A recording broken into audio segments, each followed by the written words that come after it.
મણિપુરની જનતાને ખૂબ ખૂબ આભાર. મને ખૂબ મત આલ્યા છે. ખૂબ ખૂબ આભાર.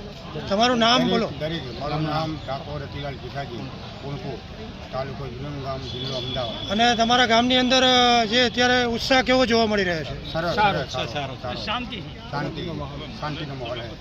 અને હવે તમે સરપંચ બન્યા પછી ગામના કામો કેવા કેવા કરશો? દરેક કામ વિકાસનું કરી જનતાને.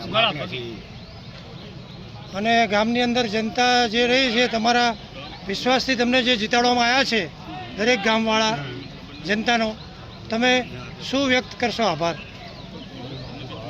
દરેકના ખૂબ ખૂબ આભાર કરીશ.